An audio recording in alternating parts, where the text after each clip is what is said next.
Hello and welcome back to the Vedantist. In our previous episodes, we took a hard look at the mechanics of how you experience the world. We established four pillars: the observer, the observed, the instrument, and the result. But in episode 5, we did something radical. We realized that the instruments you use, like your senses and your mind, and the result you feel, like the joy or sorrow, are not separate from you. They all belong to the observer. We started with 4, after that, we revised it into 2. The entire complexity of your life revolves into just 2 entities: the knower and the known, subject and object. That's all. We took the instruments and results out of the equation now. So now we are left with only 2 things: the observer and the observed. Today we need to answer the most important question of your life: who is that observer? When we say the instruments and the results dissolve into the observer, who are we actually talking about? Let's get surgical and go to the deep of the matter. When you have a tongue and you are tasting something, who is actually experiencing that taste? Is it the tongue itself? Is it the muscle of the tongue? The taste buds that are experiencing it? No. Are you saying I am tasting with my tongue and hearing with my ears? Who is saying that? Not the tongue, not the ear.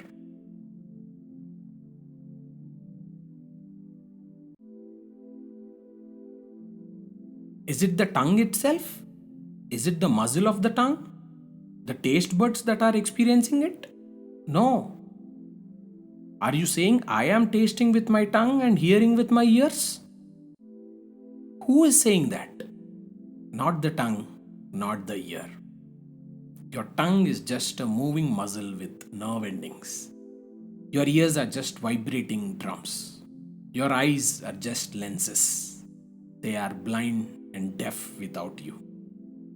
It is you, that subtle consciousness, that pure awareness, who actually experiences what the tongue tastes, what the ears hear, and what the eyes see. All that remains when you strip away the tools is the pure feeling of I am. Now that is the observer. In the terminology of Vedanta, that which experiences is called Atman, the true self. That which is experienced is called Anatma, the non-self. The deepest, most undeniable feeling that I am or I exist, that pure subjective awareness, is the Atman. It is the permanent witness that constantly enlightens you from within. And here is the absolute rule of this science: anything and everything that the Atman experiences is Anatman. It is not self. Think about the sheer magnitude of this. Your physical body, you can observe it, so it is Anatman. Your mind and your racing thoughts, you can watch them pass by, so they are Anatman. The entire world outside, your career, your bank account, Anatman, not self. Even the deepest pleasure and the sharpest pain are objects you experience. Therefore, they are not you. This is actually indescribable in mere words. You have to experience it. In fact, I want you to try this later today. Sit in a silent room and think through this. Imagine you are having a flavorful, sumptuous meal in your favorite cuisine, and you feel a deep rush of satisfaction and pleasure. What exactly is happening there? Do the tongue enjoy the pleasure and satisfaction? Absolutely not. The tongue is merely a medium conveying data to the mind. Does the mind experience the pleasure then? Still no. The mind merely thinks. Thoughts form the mind. So, go deeper.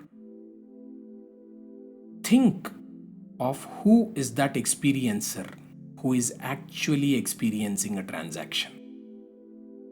It is the innermost soul, the pure consciousness that registers the pleasure. Isn't it?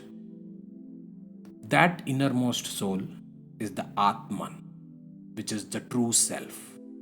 The food, the tongue, the mind, even the feeling of pleasure, all are anatman, not the self. The exact moment pleasure or pain is experienced by the self, that pleasure or pain is definitely separate from the self. Think of it like this: the true self is a plain screen. The pleasure and pain are just movies being projected on it. When you strip away the sense, the body, the mind, what is left within you? Only the feeling of I am is constantly screaming at you, isn't it? I am, aham asmi, aham asmi. This true self has only two independent attributes and nothing else: being conscious and aware of its existence. Being conscious and aware of its existence. In Vedanta, these two attributes are called Chit and Sat. Chit is the consciousness, the pure I. Sat is the existence, the pure Am. You cannot separate them. Where there is consciousness, there is existence. Where there is existence, there should be a consciousness witnessing the existence. This is a deep statement made by Vedanta. I suggest all of you to keep thinking on this until you get convinced with this statement. I repeat, where there is consciousness, there is existence. Where there is existence, there should be a consciousness witnessing the existence. You will be pleasantly surprised to know that both of these have been recognized by the Hindu philosophy as Shiva and Shakti. The profound truth, Chit, is referred to as Shiva, the primordial silent consciousness, and Sat, the existence, is referred to as Shakti, the primordial energy of being. Now, this is why in the ancient Indian texts, Shiva and Shakti are explained to be as Ardhanarishwara, the better half of each other, who cannot live without each other. They are completely interdependent and inseparable. You cannot have the I without the Am. You cannot have consciousness without an existence. You are the observer. You are that Sat Chit.